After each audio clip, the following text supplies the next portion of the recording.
30 years have passed now, but I'm still extremely proud of Dr. Zhivago and what all of us, workers, actors, and technicians, did to bring Pasternak's saga to the screen. When we worked on the film in 1965, Dr. Zhivago, the book, was still banned in the Soviet Union. It wasn't until Gorbachev and Glasnost that it was finally published in the original Russian. The film wasn't officially allowed to be seen until even later, 1994.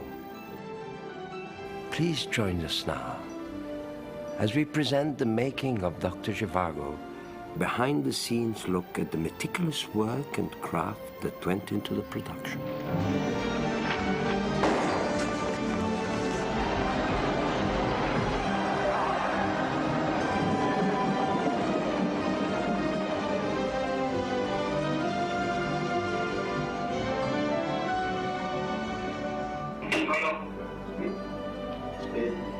Test 12, take 1.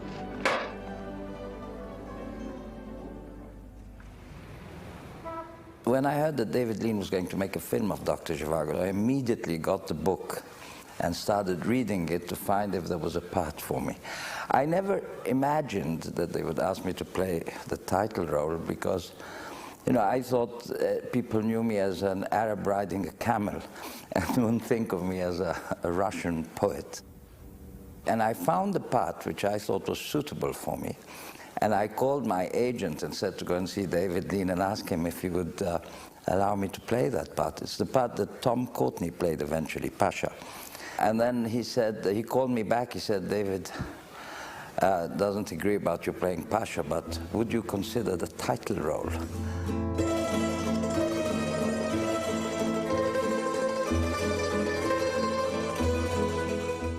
In 1965, Zhivago is one of the most expensive movies ever made, $15 million. But it was also a huge money maker for Metro-Goldwyn-Mayer. The man who made it, British director David Lean, was a master at capturing the vast scale of an entire period in history. He was a great narrator. And I don't think anyone else could tell it better. Maybe one or two other directors could have told it as well. When Zhivago was released in December 1965, everything from the costumes to the music caught the public's attention. I can remember how the Zhivago look became high fashion, and how many baby girls born in the late 60s were suddenly named Lara. The moustache made a big comeback. And Maurice Jarre's Lara's theme was a worldwide hit everyone was humming.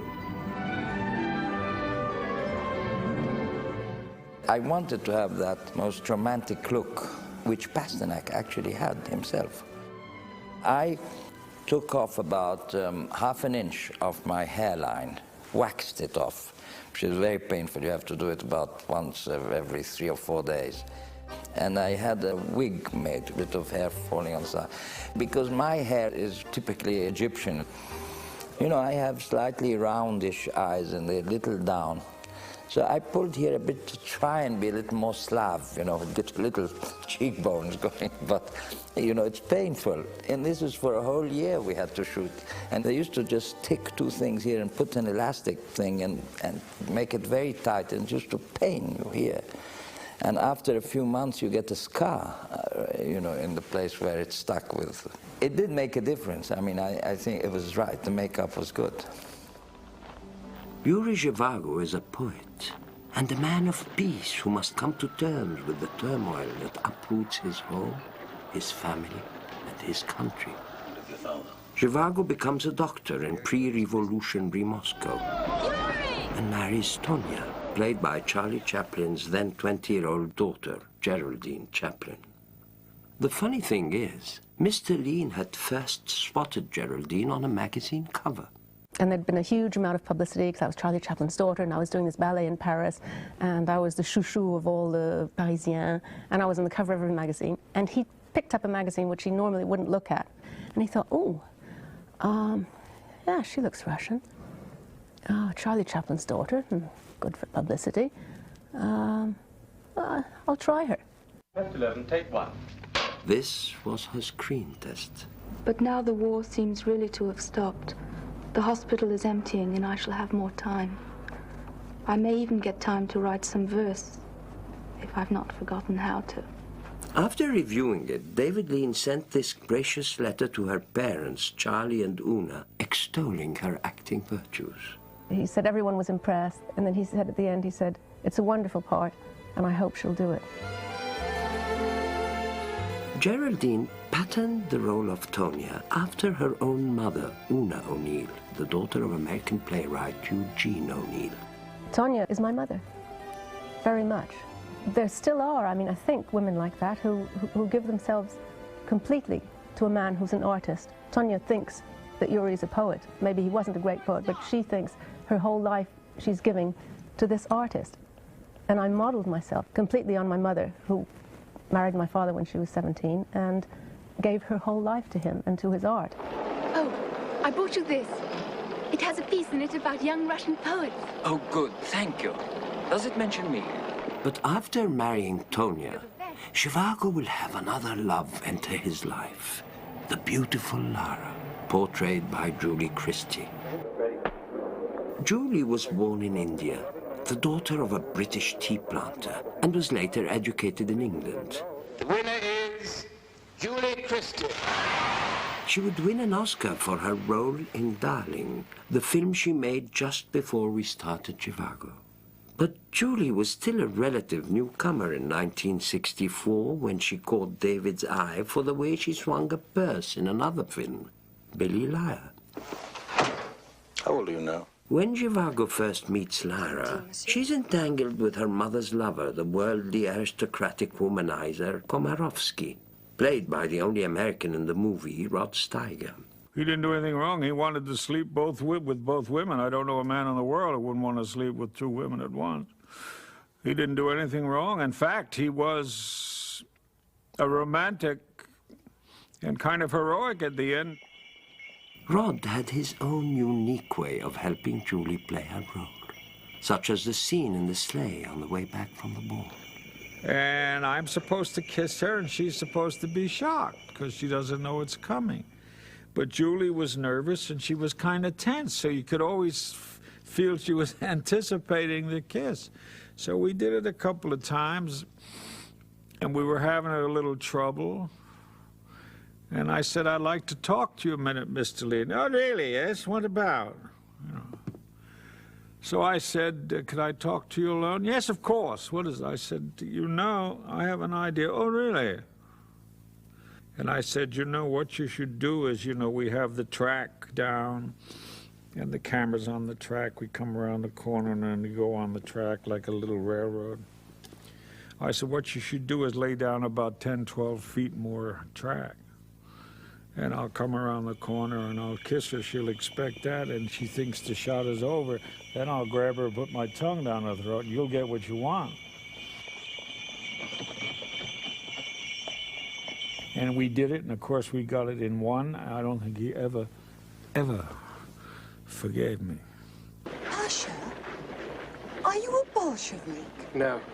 Lara has another man in her life, the passionate student turned revolutionary, Pasha, played by Tom Courtenay.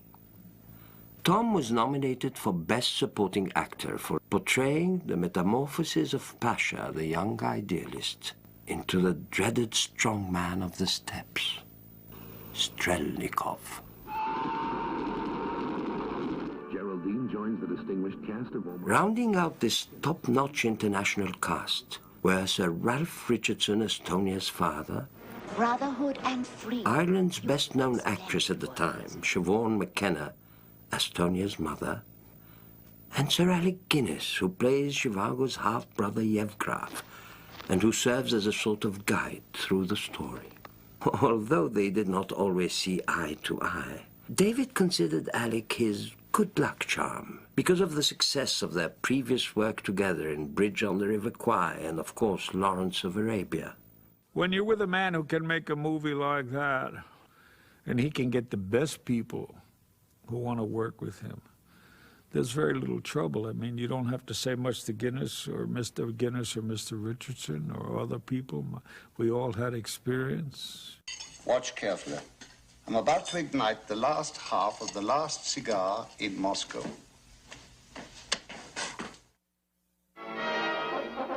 In a remote corner of Indochina, one of the world's outstanding filmmakers, David Lean. The director of Dr. Zhivago is David Lean, a master storyteller and film craftsman who had already won Academy Awards for directing Bridge on the River Kwai and Lawrence of Arabia.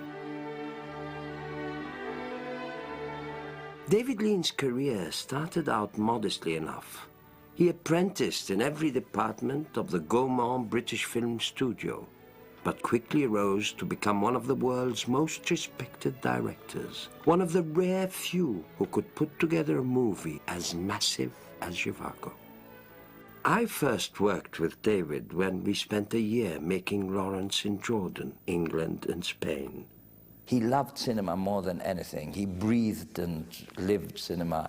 And when he was on the set, he was all cinema. There was no chats about other things or jokes.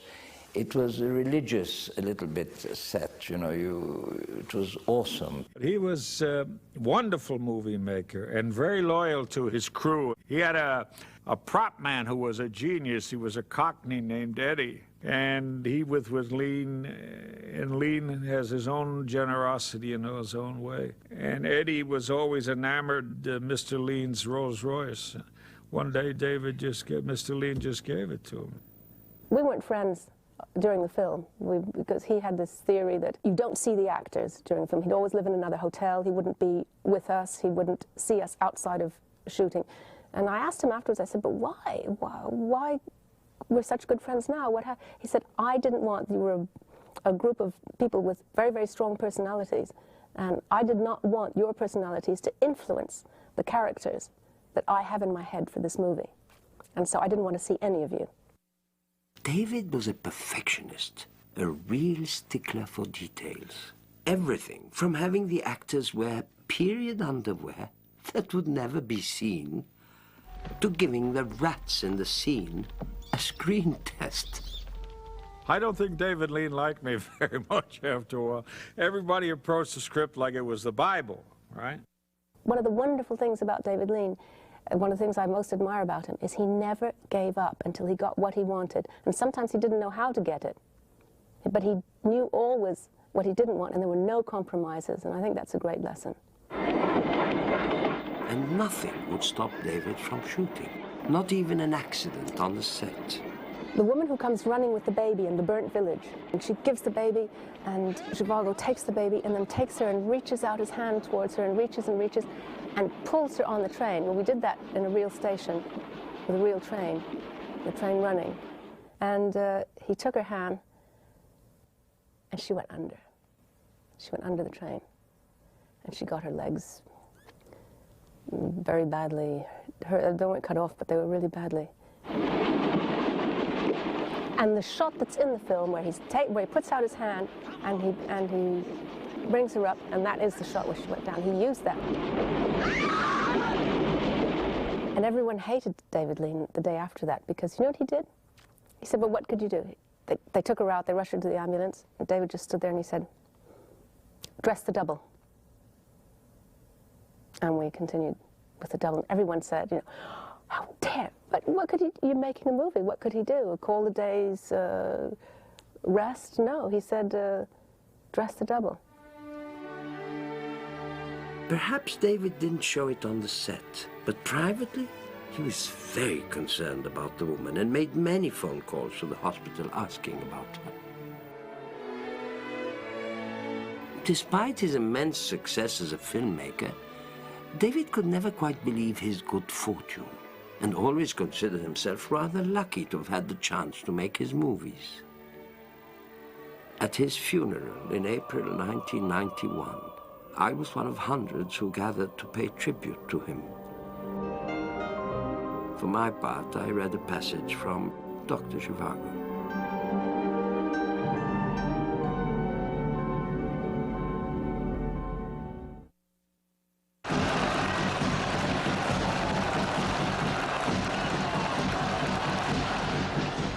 bourgeois terms, it was a war between the Allies and Germany. In Bolshevik terms, it was a war between the Allied and German upper classes. And which of them won was a matter of indifference. Zhivago is filled with the politics and the massive social upheaval of revolutionary Russia. The characters are formed by the madness and the warfare that swirls around them. Are you the poet? Yes. I used to admire your poetry. Thank you. I shouldn't admire it now. For us on the set, this was only a story. But for the author of the book on which the film is based, all this was very real. There is quite a lot of autobiography in Dr. Zhivago. It's very much linked to Pasternak's life. Just like his fictional hero, Pasternak was a poet who lived through Russia's revolutionary times. And just like Zhivago, Pasternak came to love two women at the same time. Pasternak was a romantic, and I don't think he meant really to write a political book. I mean, it was political by accident. He put this love story in the context of this enormous upheaval, which was the Russian Revolution.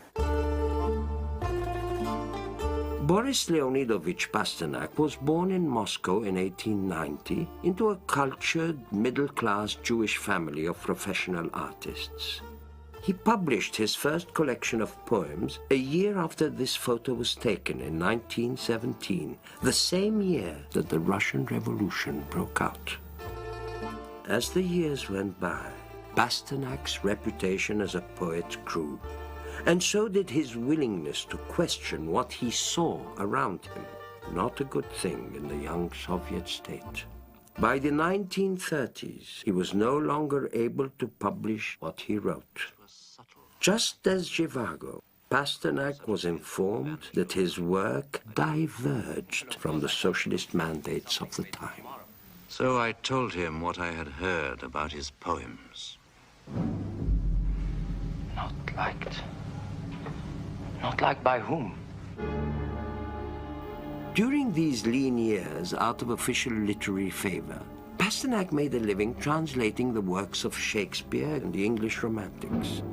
His second wife, Zenaida, inspired much of his poetry, and she was the basis for Zhivago's wife in the film, Geraldine's character, Tonia. But it was a woman whom Pasternak met in 1946 who inspired the love of Zhivago's life, Lara. Here, this is the real Lara, in an interview in 1993. Her name is Olga Ivinskaya, and soon after Pasternak met her, she became his mistress. The very next day, he visited me personally and brought me a few poetry books, which I didn't have yet. And then began, how should I express it, an orgy of feelings. Very soon, he could no longer live without me, and I no longer without him. I understood how difficult this was for him. On the one hand, he could no longer be without me. On the other, he didn't want to leave his family. The year he met Olga, Pasternak began writing Dr. Zhivago. It would take him 10 years to finish. It is obvious in the novel that he gave the character of Tonia the endearing characteristics of his own wife, Zinaida. One reason for his deep bond with her. That's clearly obvious. Most important, however, was that he said that Lara, that's me, was the woman for his aging days.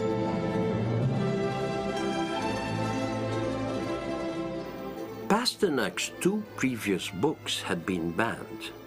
Now he could only pass the manuscript for Zhivago hand to hand among his friends and literary acquaintances.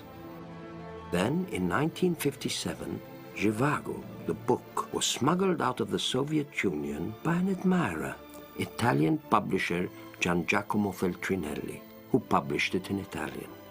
It soon came to the attention of the rest of the world. In 1958, the Swedish Nobel Committee awarded Pasternak its prize for literature for his masterpiece. Nobel Prize for Literature. When Pasternak first found out, he was elated. But after Soviet officials told him he would not be allowed to return to Russia if he went to Stockholm to accept his prize, Pasternak sent the Nobel Committee this telegram. In light of the significance this award carries in the society in which I live, I must renounce the undeserved prize which was awarded to me. Please do not be offended by my voluntary refusal. Pasternak chose to sacrifice the honor because of his tremendous love for his country. He refused to be an exile. He loved Russia so much. I don't think I've ever heard of anyone who loved Russia so much.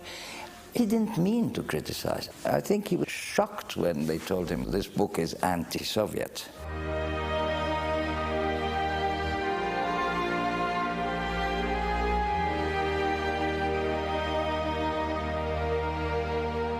Two years later, Pasternak was dead. It would be another quarter century before his epic masterpiece would be published in his mother tongue. Olga, his mistress, paid the price for her relationship with Pasternak. She was forced to spend 2 prison sentences in a Soviet work camp. Ну что еще можно сказать? What should I say? It was purely love, but a love for which you pay dearly. I've paid very dearly since our first meeting.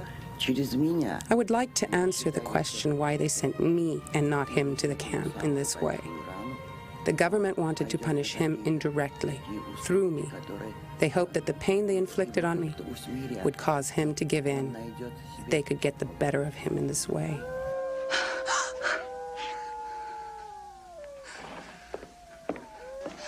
Oh, Lord, this is an awful time to be alive. No. It is. It is. No, no.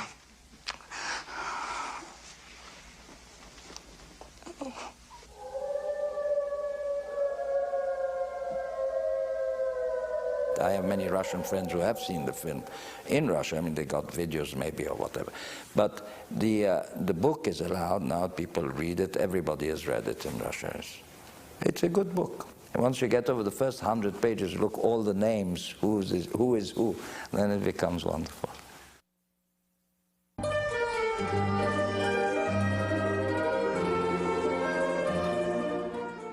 It was Italian producer Carlo Ponti who succeeded in bringing Pasternak's masterpiece to the screen. Carlo had bought the rights to Zhivago from Feltrinelli because he wanted his wife, Sophia Loren, to play the role of Lara. But once he had the property, he still needed a big studio like MGM to make it. And I think it was difficult to finance because, it had to be a big production. Eventually, the studios said, well, if you can get David Lean, we'll go through with it.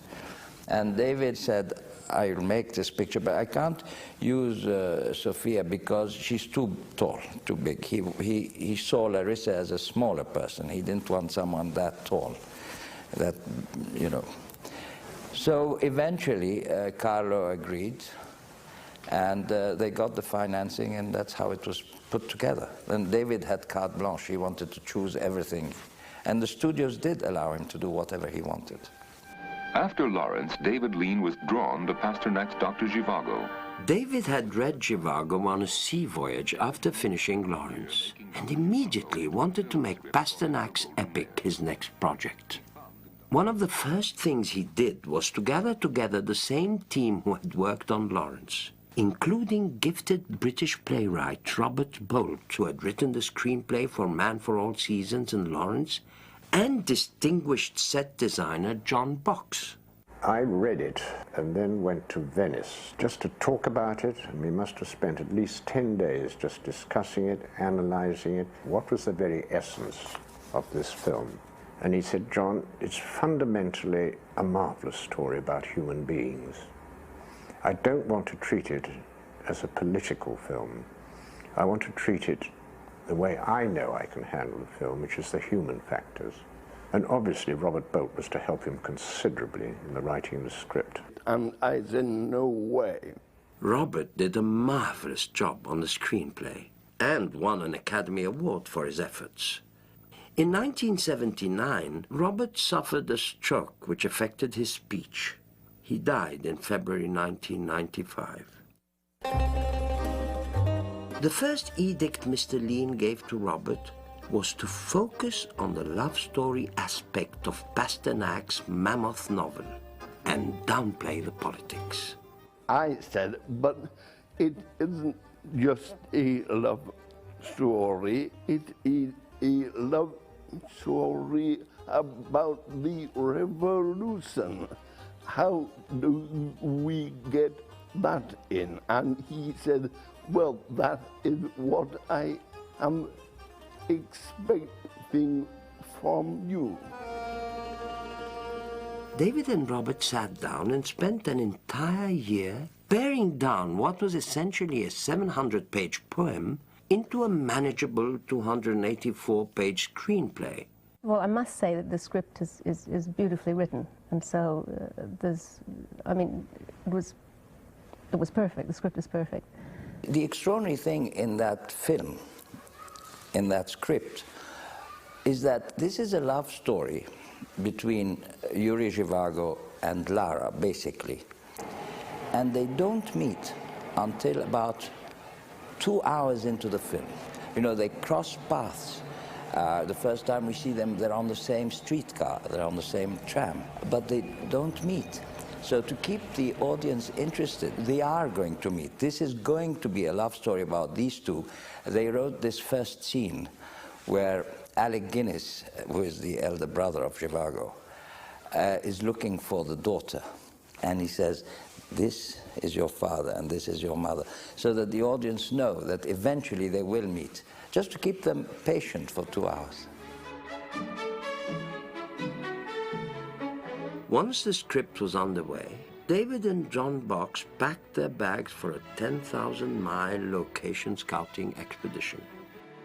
Finding locations proved especially difficult, because as you can see from the sketches John Box drew before production began, Zhivago covers so many places, so many years, and all the seasons.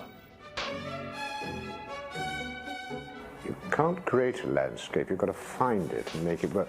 There's certain basic principles about Dr. Zhivago. It is set in Russia. That's a big country. The scale is critical for telling this very particular story. And then there's the practical issue. You've got to have locomotives, steam locomotives. You've got to have a lot of horses. You're going to need a lot of fine riders. And it's a film, because Russia's a big place, there's a lot of people there. You need big crowds. Discharges. Emplacements. We started in Yugoslavia, had a film business, had studios, had steam locomotives. It did not feel right. And this word feel is very important because it's atmosphere. It's not just sets or location. You've got to create a world in which actors play out those parts. And you've got to help the actors. It does help them if you get it right. We next moved north, Finland and Sweden, obviously for winter and for snow. And they didn't have the studios, this, that, and the other we would require because we were a big movie. So back I come to David and tell him it won't work. This question, John, where are we going to make this film? And I looked him straight in the eyeball and said, Spain.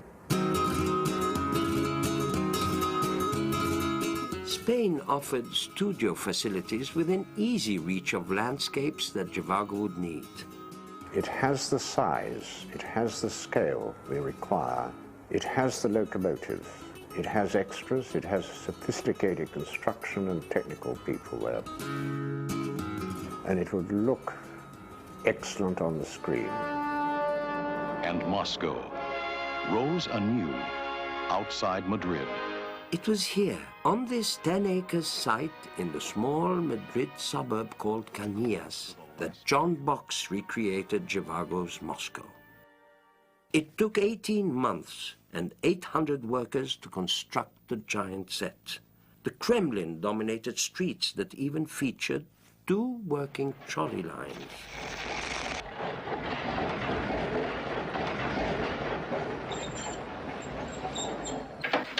The architecture and even the window dressing were all painstakingly researched and recreated. It was incredible because the 2 streets, there was the big street, the beautiful street, and then there were the poor street where Laura lived. And there were 2 streets that were parallel. And all the houses, you know how mostly film sets, they're just, you look behind them and they're bits of sticks coming out. All the houses were real houses. All the interiors of our house, the Gromyko house, were shot on that set. With a horse-drawn sleigh, the bygone Moscow of the early 1900s makes a striking setting for photographers and journalists from all corners of the world who come to photograph and interview Geraldine Chaplin. For the scenes in the countryside, the production moved 150 miles north of Madrid to Soria. Here's Julie sunning herself while we wait to shoot the wagon caravan scene.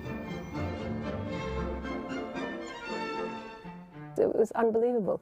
So you'd be outside on this plain in Soria. So hot, I can't tell you, not a tree, nothing, except the false trees, which were for the film. Soria was also where Dr. Zhivago's most recognizable set was built, the hauntingly beautiful Ice Palace.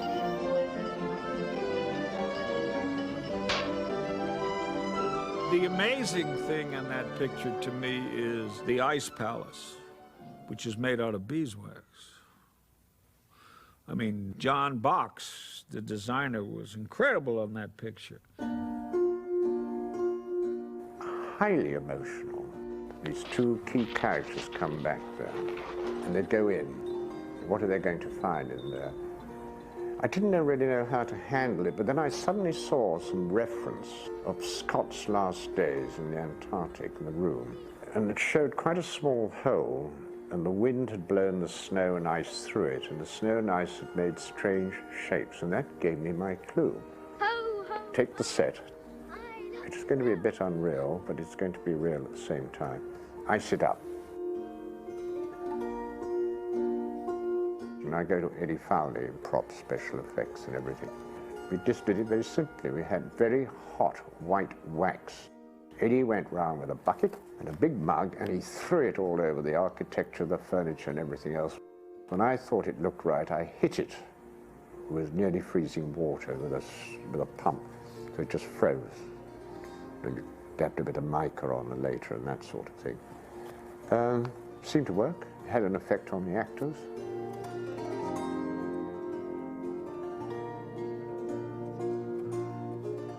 We needed to shoot in that particular place the 4 seasons. So we had to shoot scenes where it was winter, all snowed up. We had some spring scenes, so we had the special effects had to put leaves on the trees and paint them green and put flowers. And then we had the autumn, and then they went to paint the leaves in the autumn colors. So it was all done by hand, literally. One morning we'd come in and it would be spring. I don't know how, they'd like fairies. And next day, because we were doing all the stuff that was shot there at one go, next day we'd come in, it'd be autumn. They'd sprayed the trees, pulled up the plants. Next day it would be winter. Snow on the ground, icicles hanging.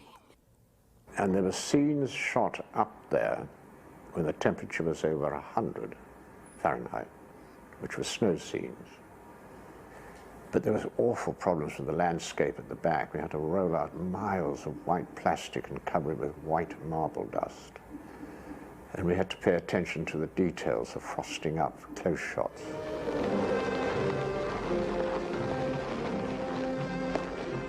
For the scenes showing my escape from the Red troops, David wanted us to really feel the cold of inner Russia. So he took me and the crew to Finland, near the Arctic Circle and 10 miles from the Russian border. And instead of having the Spanish army as extras, we used Lapland gypsies. Here we also celebrated David's 57th birthday. One thing about the location, we didn't have to act cold here. It was often 40 degrees below. We could not do big scenes, there had to be small scenes. But we very much wanted, with our artificial winter, to get a bit of real winter into it. It helped. It was just 2 weeks to get a bit of what you might call as near to Russia as we could get. But what they hadn't worked out accurately, I mean, is the thickness of the ice. Now, it was very cold. Presumably, the ice was very thick. And we had these kitchens set up, trucks cooking and making tea all day and coffee. And everybody had a heater, you know, for between scenes. We used to sit and put something to heat ourselves. And so what was happening is every day the ice was melting. But we didn't realize quite.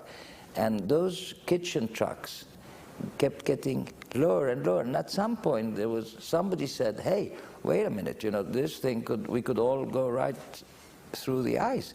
And they stuck a thing in to see how much was left. And there wasn't that much left. I mean, it was time to move. Test 12, take 1. Shooting began in December 1964 and continued through October of 1965. We did the funeral scene first, and David cast my own son Tarek to play the part of young Yuri. David chose Nicholas Rogue, a brilliant English cameraman, to be the cinematographer on Zhivago. Nick had been a second-unit cameraman on Lawrence. But Lean's demanding sense of aesthetics soon ended their collaboration. Nick Rogue was the first cameraman, and he was wonderful, but they didn't get on. Nick Rogue had his ideas of how certain scenes should be shot, and David Lean, I overheard one thing once where David Lean was saying, I want all the ugliness done in beautiful light. I want all the killings, that killing in the cornfield of those poor boys who were just schoolboys, military school. He said, I want that to be beautiful, to be dazzling, to be rich, to be light for a love scene. And I want the love scenes in horrible, cold. He wanted the contrast. And Nick Rogue couldn't, he wanted to light the love scenes, oh, so beautifully and soft. He said, no, I want them hard. And they fought and fought about that, about the moods. And eventually one day there was, and Nick Rogue was out and Freddie Young was in. Freddie Young was the cameraman David and I had worked with on Lawrence. He was a wonderful person and shared David's vision for the film. The film itself was shot in 35mm Panavision. The 70mm Super Panavision process that Lean had used on Lawrence was deemed too expensive. Look, Sasha. For this shot of the town of Yuriatin under siege, David had a crew burn 10 tons of old rubber tires. Color was an element that David and John Box used in subtle ways to enhance a scene. For example, the first few times the audience sees the Moscow streets, they appear almost black and white. We decided to take all the color out of that street. It was monochrome, black and white. It was done on purpose, so the impact of the revolution came the first red flag. Very important. John Box also painted the front of Strelnikov's train red to make Tom Courtney's character more threatening. And those details, first red flag, red train, anything you can do, snow blowing, leaves blowing, sunflowers weeping. This is the sunflower John is talking about. After Lara leaves the hospital, the despondent, love-struck Yuri walks back alone through the room. David had propman Eddie Fowley attach fine threads to the sunflower's petals and pull on them to make it seem as if the sunflower were weeping too. The camera work was also so designed to show how Yuri Zhivago saw the world. David made me play Yuri as an observer. I will tell you a story. When I arrived to meet David Lean, he said, I'm going to ask you to do something extremely difficult for an actor to do. I want you to do nothing at all. At all. Not to emote, not to have any reaction, not to do anything at all. And I said, why is that? And he said, because when we were writing the script with Robert, our problem was how to show in a film that a man is a poet. We can't have him reciting poetry to say this man is a poet. So we decided that the whole film would be seen through his eyes. You will be in every scene practically, but it will always be the other person's scene, the other actor's scene. And you have to be patient, you have to do nothing. I used to listen to people who went to see the dailies, the rushes. They used to say, oh, wasn't Julie Christie wonderful? Wasn't Rod Steiger fantastic? Wasn't Tom Courtenay? Wasn't Geraldine extraordinary? They kept speaking about the other actors, and I never heard anyone saying, wasn't Omar wonderful? And I got more and more worried that I wasn't doing anything. And I had a sort of nervous breakdown one night, and I called David Lean and I said, David, you were wrong, you shouldn't have chosen me, I'm terrible, I'm not doing it right. And he came to see me, which was very rare at night when David would come out of his bed and go and see someone. And he said, you don't trust me, I told you. He said, you do what I tell you, and if I'm right, all through the film, I don't want anyone to think that Zhivago is wonderful. But if I do it right, when the curtain comes down, they will think of you more than anyone else.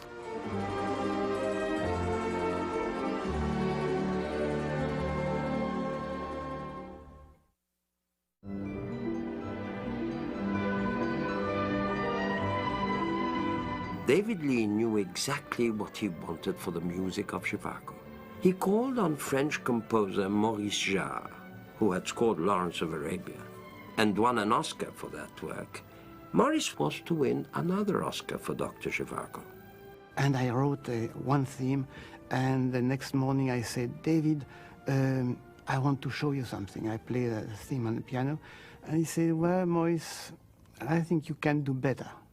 I was really disappointed, and I was really, And so I rushed back to my room. I wrote another piece of music. And he said, it's too sad. I said, sure. And also, after that, just the time was passing. And a third theme I wrote, and he said, it's too fast. And I was started to be so down and desperate to find the right thing. And finally he said, Maurice, forget about Zhivago, forget about Russia. You go with your girlfriend to the mountain, because I know you like mountains, and you think about her, and you write a love theme for her. So a weekend I did that, and I went to the mountain, and then the Monday morning I wrote, and it was really Lara theme, and he said, that's it. Maurice wanted to give Lara's theme a Russian sound, so he explored using balalaikas. Balalaika, it's very, very melodious, but also very takes you like that, just like, it's like almost embracing. Unfortunately, the MGM orchestra didn't have any balalaika players on staff. We couldn't go to Russia, of course. During this time, Dr. Zhivago was no. And somebody one day said, you should go to a church. There is an Orthodox Russian church in Hollywood, and maybe you can ask, maybe you will find some. So I went one Sunday morning. I said, do you know if somebody can play balalaika? And finally, one Russian, very nice guy, said yes. I said, do you think I can have more balalaika, 3, 4? He said, yes, how many you want? And he brought this, this little combo. And we rehearsed, and the only problem, these balalaika players, they couldn't read music. So I have to teach them individually the few 16 bars of the Lara theme, bam, bim, bim, bim, bam, bam. So when we recorded with the orchestra, and I have my 22 balalaika players, and I have to mime, and I was say, and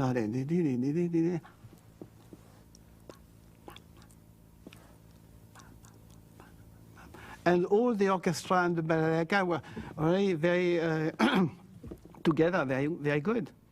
But it was really something very, very interesting. I never did this kind of thing before. The music of Zhivago got the production in trouble one night when General Franco's repressive and arch-conservative police heard the extras singing the Internationale, the communist anthem.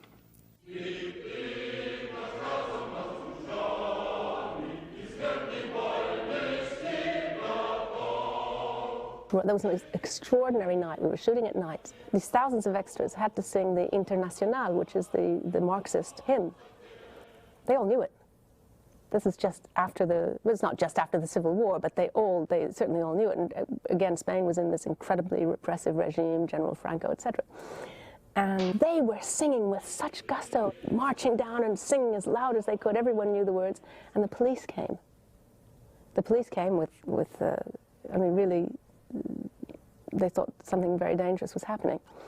And so the first assistant had to explain, no, this is a movie, and it's about Russia, and it's, but the police then, they hung around because they wanted to see who knew that song really well. And so we had to get rid of the police. But apparently all the neighbors in Canillejas, which was the small village where we were shooting, they suddenly, in the middle of the night, because it was about 3 in the morning we did this thing, they woke up and they heard the Internationale. They got out their bottles, popping open their bottles. They thought, God, he's dead, Franco's there, or whatever. No doubt they'll sing in tune after the revolution.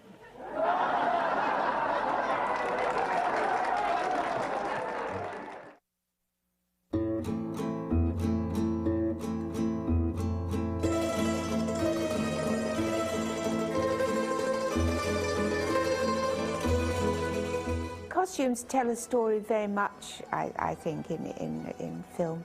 Phyllis Dalton was our costumer on Zhivago, and she did a wonderful job. I tell you, it wasn't always that easy keeping us actors in our costumes. Madrid in midwinter is bitterly cold, so that was fine. Everyone was quite glad to have layers of clothes and keep their gloves on and stay properly dressed and not lose their scarves and bits and pieces. But when we were still shooting there by midsummer, one almost became a sort of policeman going around trying to bully people into keeping all their layers of clothes on, because they really weren't so happy by then. It had to look the same. The weather didn't always cooperate either, especially at Soria, where we were supposed to shoot so many of the snow scenes. That year, most unusually, Soria got almost no snow. So we'd have to be shooting, carrying on in Madrid, and then someone on the telephone in Soria would ring up and say, hey, it's snowing here. So we'd have to drop everything, having just dressed probably 500 of the Spanish army as Russian soldiers, drop everything, hang it all up again, and chase up to Soria, by which time the snow would have melted again. So it was a bit exasperating. David's attention to detail even carried through to the color of costumes. For example, the pink dress Geraldine wears when she arrives at Moscow station. That was a slight argument I had with the director at the time, because I designed that same costume in pale grey and with a black fur hat, because I thought she would be so sophisticated she'd want to go for the utterly grown-up thing and the rather tight skirt that she could hardly run in, which was very in Paris in those days. So we went back, and Phyllis Dalton then had a white one made. And it was beautiful, a big white hat and a white, same costume now. And we went out, we said, he has to like this, because I looked as fresh as a snowflake. And he looked at it, and he said, no, it's not. He said, smile. He said, all that white, her teeth look yellow. I thought, David, he didn't say he didn't like it, but he was quite adamant that he wanted a pale colour. David Lean said pink, and she said, pink? And he said, yes, try pink. And so this gorgeous pink and grey, very soft grey outfit, and it's the most beautiful outfit in the whole film. Afterwards, I realized how absolutely right he was. I was being too practical. I said, well, she can't come a long train journey all the way from Paris in pale pink. She'll be filthy, you know. But he was right. He usually was. Lean was just as insistent on the red gown that Julie Christie wears when she dines with Komorowski, which provoked another costuming crisis. I've been waiting nearly an hour, Victor. Phyllis comes to me and says, I'm having terrible trouble with this red dress. Julie won't wear it. She hates red, she doesn't want to wear it, she hates it. Can you help? So I go off to try and find her. I'm certain she's hiding from me, I can't find her. We're getting quite close to the shooting time. Eventually I find Julie and I say, Julie, what's the trouble with the red dress? She says, I hate it. I feel uncomfortable in it, I feel awful. I said, Julie, that's the point, isn't it? It's not a dress you would have bought or Lara would have bought. Komorowski bought that dress for Lara and made her wear it. She doesn't like it. Please play the part in it. She did. Julie also played her part in the scene where she slapped Komorowski. I mean, that was scripted. What wasn't scripted was what happened next. And nobody slaps Komorowski. And I didn't know. I slapped her right back, but I was a gentleman. I slapped her with my glove.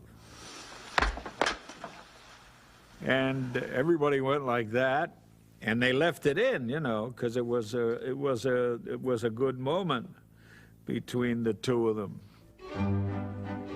On the whole, Zhivago accurately reflects the look of Russia in the first part of the century. Yet it seems one detail was overlooked. Oh, you noticed the hair? The hair is a bit 60s, isn't it? It's so surprising. In that time, in the 60s, it was inconceivable to have your hair flat or to have it... you just didn't. I mean, it was ugly. Julie Christie, I think, more than anyone, has the bangs and this and the sort of loose hair. And I have the beehive.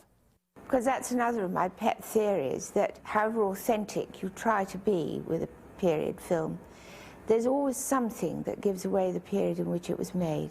And it's the women's hair that give it away. And I've thought since then, I'm leaving aside criticism of Julie's hair at the time, but certainly looking at it now, that's exactly what makes it a 60s film. And I'll leave it at that.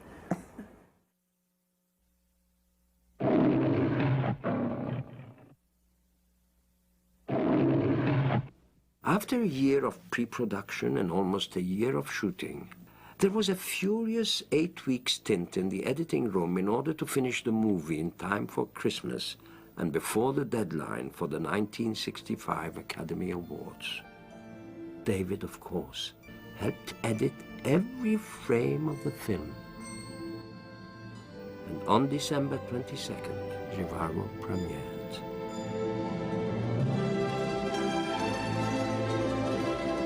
First reviews were bad. Newsweek said the film had cheap jack sets and pallid photography. Judith Christ called it a spectacular soap opera. The critics' barbs dismayed David to the point where he said he would never shoot another film again. Oh, it was terrible. The critics were absolutely awful. I mean, I don't think that there was one good review. Some of them were just terrible, and that hurt David Lean so much. They destroyed him completely. And I said, but David, the film, it's a blockbuster. The public is what's important. The public love it. The buggers hated it. I said, but who? What buggers? The critics. He couldn't get over that. Now, from the most widely acclaimed novel of our generation, Metro-Goldwyn-Mayer presents David Lean's film of... After the first weeks following the film's release, MGM put on a massive publicity blitz and the film took off, grossing more than $200 million worldwide. The monumental motion picture of our time.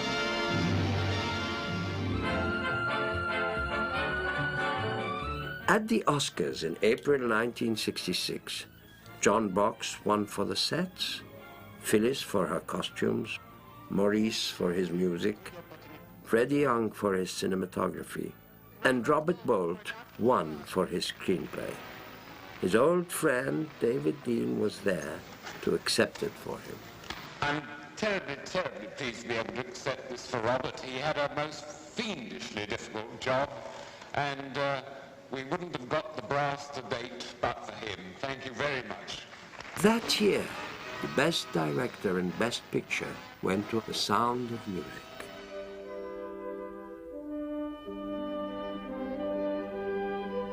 I love it because people come up to me in the street and they say, and they used to come up to me in the street and say, oh, Geraldine Chaplin, Dr. Zhivago, oh, my favorite movie. And now they come up to me and they say, oh, Dr. Zhivago, Geraldine, you're in Dr. Zhivago. That's my mother's favorite movie. In the Soviet Union, Pasternak is now considered one of the greatest poets of all time. Today, his grave is the site of daily poetry readings. In 1988, some 30 years after it was banned, the novel was finally published in the Soviet Union. In April 1994, the film on which it was based premiered there.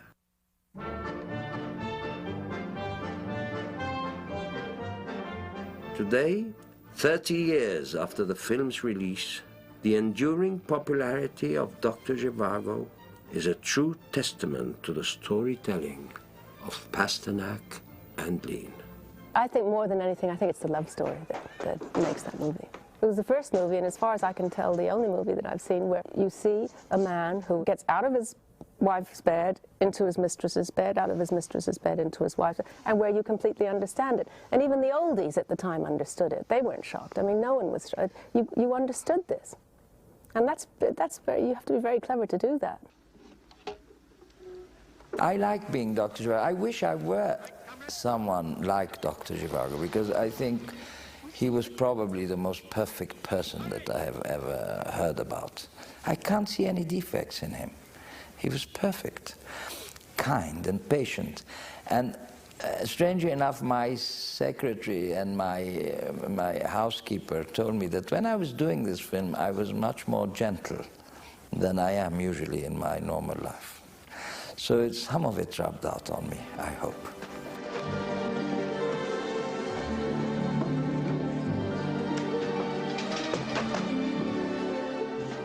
It's human beings, and that is the strength of Pasternak's book and David's direction. He was trying to really get at the essence of human beings.